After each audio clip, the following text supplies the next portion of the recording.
अस्सलाम वालेकुम नाज़रीन, मैं हूं उमर और आज मैं आपको जापान के टैक्स के बारे में बताऊंगा। जापान का टैक्स इतना महंगा है कि यहाँ पे जो लोग रहते हैं उन्हें अंदाज़ा होगा कि जापान बहुत ज़्यादा यहाँ पे टैक्स लगता है हर चीज़ के ऊपर। यहाँ पे महंगाई बहुत ज़्यादा है, लेकिन उसके बावजूद जापान दुनिया का वो मुल्क है जहाँ पे बहुत सारे लोग टैक्स पे करते हैं और बड़े अच्छे तरीके से पे करते हैं। इनकी तादाद, टैक्स पे करने वाले की तादाद बहुत ज़्यादा है। तो आज का ये मौजू मैं इसलिए सिलेक्ट किया है क्योंकि हमारे प्राइम मिनिस्टर इमरान खान, जिन्होंने पाकिस्तान में कहा है कि अगर हमने खुददार कौम बनना है हमें टैक्स देना पड़ेगा। उसको सुनते हुए मैं सोचा कि मैं टैक्स के बारे में क्यों ना एक वीडियो बनाऊं। जापान में टैक्स बहुत महंगा है, लेकिन उसके बावजूद जापानीज़ बहुत ज़्यादा टैक्स पे करते हैं और इनके मुल्क की तरक्की का राज भी यही है कि यहाँ पे लोग बहुत टैक्स पे करते हैं और जो आप टैक्स पे करते हैं वो सही जगह इस्तेमाल होता है। ये एक सबसे बड़ा रीज़न है जापान की तरक्की का। मैं आपको बताता चलूँ कि जापान में बहुत सारे किस्म के टैक्स हैं, लेकिन उनमें जो सबसे पहला टैक्स आता है वो है शोहिजे। तो शोहिजे यानी सेल्स टैक्स भी आप इसे कह सकते हैं। आप जो भी चीज़ बाय करेंगे जापान में, उधर आपने अभी 10% पे करना होता है। यानी अगर आप 100 येन की चीज़ बाय करेंगे तो आप 10 येन टैक्स पे करेंगे। तो ये होता है सेल्स टैक्स, इसे जापान में शोहिजे कहते हैं। ये 1989 में पहले 3% से स्टार्ट हुआ था, फिर 1997 में ये 5% पे किया गया, फिर 2014 में इसे 8% पे बढ़ाया गया और 2019 में अक्टूबर में ये 10% कर दिया गया हुआ है। अगर आपने मुल्क में टैक्स लेकर आना है, उसको कामयाब निज़ाम एक अगर बनाना है, तो तरीका यही होता है जिसने जापानीज़ ने आहिस्ता आहिस्ता 3% किया, 5%, फिर 8, फिर 10 और फ्यूचर में इसके चांस ज़्यादा हैं कि ये बढ़ता जाएगा। और इस तरह जापान में एक सबसे पहले शोहिजे होता है। आप कोई भी चीज़ खरीदें, यहाँ तक कि आप जापान से गाड़ी भी ख़रीदते हैं तो आपको 10% जो सा है वो पे करना पड़ता है जापान में। तो ये हो गया शोहिजे, सबसे पहले जो आपने पे करना होता है। उसके बाद दूसरे नंबर पे आता है शोतोकुजे। शोतोकुजे यानी इनकम टैक्स। तो अगर आप सिर्फ एक कंपनी में काम करते हैं, आमतौर पे वो कंपनी जब आपको सैलरी देती है उससे पहले ही वो शोतोकुजे काट लेती है। तो काटने के बाद आपको कंपनी पे करती है। अगर आपका अपना बिजनेस है, आपने 5, 6, 7, 8 जितने भी आपके सोर्स हों इनकम के, वो आपको सारे शो करने पड़ते हैं। जितनी भी आपको आपकी प्राइवेट इनकम हुई है उसके मुताबिक आपने पूरा टैक्स पे करना होता है और जितनी ज़्यादा आपकी इनकम होती जाएगी उतने ही परसेंटेज बढ़ती जाती है रेशो टैक्स की। जिस तरह 1000 येन से लेके 194 मान 9000 येन तक 5% टैक्स है, 329 मान 9000 तक 10% टैक्स है, 694 मान 9000 येन तक 20% टैक्स है, 899 मान 9000 येन तक 23% टैक्स है, 1799 मान 9000 येन तक 33% टैक्स है, 3999 मान 9000 येन तक 40% टैक्स है और इससे ज़्यादा पे 45% टैक्स लगता है और उसके बाद सब पे 45% टैक्स लगता है। तो ये है जापान की इनकम टैक्स की परसेंटेज जो आपने पे करनी होती है। जितनी आपकी सैलरी बढ़ती जाएगी उतने ही ज़्यादा आपने जापान में टैक्स पे करना होता है। फिर जापान में नाज़रीन जूमिनज़े होता है। तो नाज़रीन आप देख सकते हैं इसमें मेरी आंखें लाल हैं क्योंकि मुझे रात के 12 बजे उठ के शर्ट दोबारा चेंज करके माइक पकड़ के सीन दोबारा रिकॉर्ड करना पड़ा क्योंकि मेरी रिकॉर्डिंग सही नहीं हुई थी। जिसे आप लोकल टैक्स भी कह सकते हैं। ये इलाकों में आपने पे करना होता है। जिस तरह आपका प्रेफेक्चर है या आपकी सिटी है, इनको आपने पे करना होता है। इसमें तकरीबन कहा जाता है टोटल ये 10% तक, यानी जो आपकी इनकम है उसका 10% आपने ये जूमिनज़े पे करना होता है। फिर उसके बाद आता है होजिनज़े।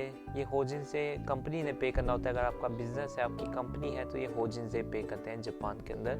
ये भी जितना आपको प्रॉफिट, आपकी कंपनी का प्रॉफिट होगा उसके मुताबिक आपने होजिनज़े पे करना होता है। सिगरेट के ऊपर लेदर टैक्स है, उसे तंबाकू-ज़े कहते हैं। जैसा कि अगर आप 490 येन की सिगरेट लेते हैं, सिगरेट का एक डब्बा लेते हैं जिसके अंदर 20 सिगरेट हो, तो 132 येन मुल्क का हिस्सा टैक्स का बनता है और 132 येन जो आपका लोकल है, जो आपका इलाका है, उसका टैक्स बनता है, उसका हिस्सा बनता है। 490 येन की सिगरेट में 265 येन टैक्स में जाता है। सिगरेट के ऊपर इतना ज़्यादा टैक्स है। और फिर गाड़ियों का टैक्स है। जैसे हम गाड़ी बाय करते हैं तो उसके ऊपर जिदोशा जे आता है और जिदोशा का जूडियो जे आता है। ये जो सा है ये अलग टैक्स पे करते हैं, तो ये भी जापान में काफ़ी ज़्यादा होता है। इसकी पूरी परसेंटेज होती है, जितना उसके इंजन का साइज़ होगा उसके मुताबिक उसके ऊपर अलहदा टैक्स लगते हैं जापान में। फिर इसके अलावा अगर आपने कोई प्रॉपर्टी सेल करनी है, प्रॉपर्टी ख़रीदनी है, उसका टैक्स है। अगर आपने रजिस्ट्रेशन करवानी होती है उसका टैक्स है। कोई पेपर कागजी कार्रवाई करनी है उसका अलहदा टैक्स है। बहुत सारे छोटे छोटे टैक्स यहाँ पे बेशुमार हैं। यहाँ तक कि जापान में लोग मजाक करते हैं कि यहाँ पे ऐसा टैक्स ना आ जाए कि जो सांस लेने पे भी टैक्स लगा दें, कि अगर आपने सांस लिए तो उसका टैक्स भी उसके मुताबिक आपको दिलाना पड़ जाए। इस हद तक जापान में टैक्स है।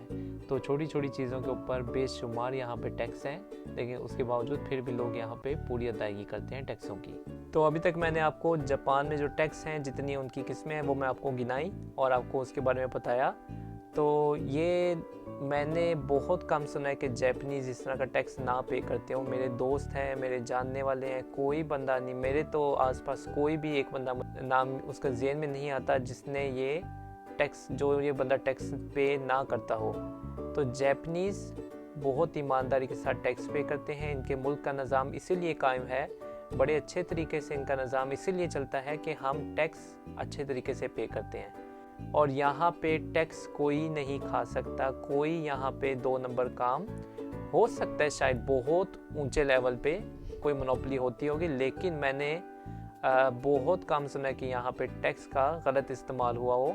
और अगर कोई ऐसा सियासतदान करता हो पकड़ा जाए, अपना उसको ओहदा छोड़ना पड़ता है और वो पॉलिटिक्स से बिल्कुल गायब होता है, फिर कभी नज़र नहीं आता। जापान में पुलिस का निज़ाम है, जापान में स्कूल्स हैं, जापान में सिटी हॉल्स हैं, सिग्नल्स हैं, लाइट्स हैं, ये रोड्स हैं, फिर ये पार्क्स हैं। ये जो कचरा हम लोग फेंकते हैं जापान में, ये कचरा जो लेके जाने वाले हैं उनका निज़ाम है। ये सब कुछ यहाँ पे जो फ्री है निज़ाम, ये टैक्स की वजह से है। ये टैक्स हम लोग यहाँ पे करते हैं, तो वो टैक्स इन चीज़ों पे डायरेक्टली इस्तेमाल होता है। तो ये खूबसूरती आपके सामने जापान की। अगर हम ये जापान में टैक्स ना पे करें तो एम्बुलेंस यहाँ पे फ्री में नहीं आएगी। यहाँ पे एम्बुलेंस फ्री में आती है जापान में। आप कॉल करें, जितनी मर्ज़ी दफ़ा कॉल करें। वैसे तो अच्छी बात नहीं है, जब आपको वाकई ज़रूरत तो आपको कॉल करनी चाहिए एम्बुलेंस को, लेकिन आप कॉल जितनी मर्ज़ी दफ़ा करें, एम्बुलेंस यहाँ पे बिल्कुल फ्री आती है और बड़ी स्पीड में आती है। फिर जापान में जो मेडिकल है वो 70% मुल्क वाले पे करते हैं और 30% आपने खुद अपना पे करना होता है।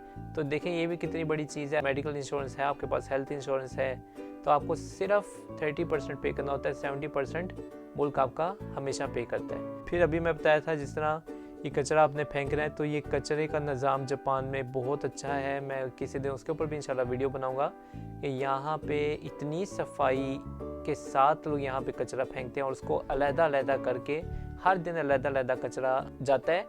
जैसा प्लास्टिक है वो अलहदा दिन जाएगा, जो जलने वाला है वो हफ्ते में 2 दफ़ा जाएगा, जो नहीं जलता वो अलहदा जाएगा। कोई शीशे की बोतल है, गिलास है, बैटरी है, वो महीने में 1 दफ़ा जाएगी, 2 दफ़ा जाएगी। इस तरह इन्होंने बहुत निज़ाम बनाया हुआ है। तो ये सब कुछ फ्री यहाँ पे फेंकते हैं, रिसाइकल होता है सारा। फिर पुलिस है, ऑफ कोर्स ये भी फ्री है। ये निज़ाम भी सारा, जब आप जितना यहाँ पे टैक्स पे करते हैं, ये सब कुछ इस निज़ाम को और मजबूत करने के ऊपर ये टैक्स लगता है।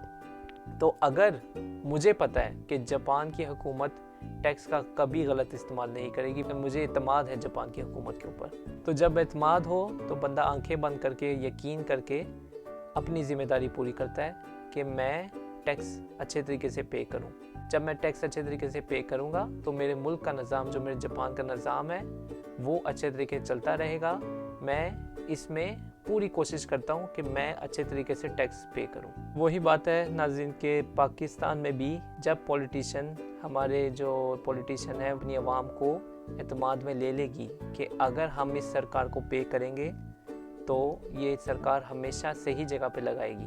अगर इसमें हमारी सरकार कामयाब होती है तो इंशाल्लाह मुझे यकीन है कि पाकिस्तान में भी टैक्स देने वाले बहुत सारे हाथ होंगे, और जो लेने वाले हाथ हैं वो उसका सही इस्तेमाल जब करना शुरू कर देंगे तो इंशाल्लाह देने वाले हाथ वो बहुत सारे होंगे और हमारा मुल्क और तरक्की करता जाएगा। तो नाज़रीन, ये थी वीडियो जो मैं आज टैक्स के बारे में आपको थोड़ा सा बताने के लिए मैं वीडियो बनाई थी। उम्मीद है आपको पसंद आई होगी और जापान के टैक्स के बारे में आपको समझ आई होगी। अगर और किसी चीज़ के बारे में आप जानना चाहते हैं तो आप मुझे कमेंट्स कर सकते हैं। मैं पूरी कोशिश करूँगा कि मैं उसका रिप्लाई भी करूं और आपको समझा भी सकूं, और मैं और वीडियो बना के आपको जापान की इन्फॉर्मेशन देता रहूँगा इंशाल्लाह। तो आज के लिए इतना ही था, मुझे दीजिए इजाज़त। अल्लाह हाफिज़।